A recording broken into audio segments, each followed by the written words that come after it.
Alors la Nuit debout, je trouve que c'est un mouvement mais qui est absolument fantastique. Ce sont des citoyens qui se retrouvent sur la place publique pour y amener le débat politique. Et quand on voit que là il y a quand même pas mal de personnes qui bravent la pluie, qui voilà, d'être sorti du cadre, qui vraiment bravent la pluie pour venir et parler politique et parler d'un monde meilleur pour leurs prochains. Là, ça montre que quand même on en avait besoin, les citoyens ils ont besoin de parler politique. Et moi je trouve que ça pose assez question que des gens qui soient élus par le peuple, donc nos élus, le gouvernement, ils ne viennent pas écouter ces citoyens qui se réunissent pour parler politique, ils ne viennent pas écouter quelles sont leurs contestations, leurs aspirations, leurs idées.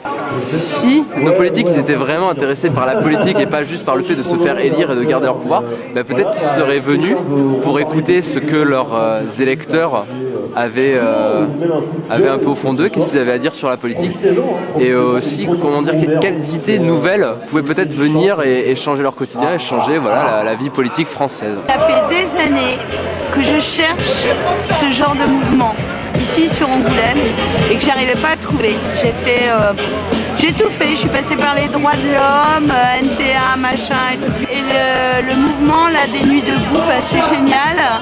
On arrive à réunir quand même des gens de tous les âges, toutes les classes sociales, qui ont des choses à dire, qui s'expriment peut-être pour la première fois de leur vie. Et voilà, et c'est top, et j'espère qu'on va faire la révolution, tout simplement. Appel à la grève générale. Bon, bah alors, moi je m'appelle Julien, je fais la modération aux Nuits debout depuis 2 Nuits debout.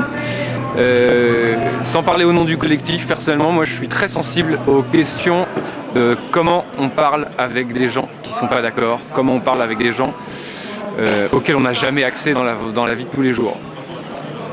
J'ai essayé de chercher des réponses à ces questions, et un des mecs qui m'a donné des réponses, c'était Pierre Bourdieu.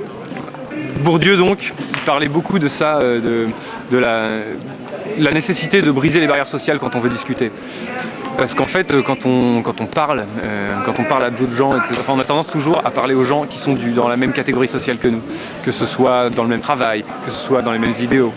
Et qu'en fait, tout ce qui amène le progrès social, c'est quand justement il y a une convergence au niveau de toutes ces différentes petites partitions qui sont éloignées les unes des autres.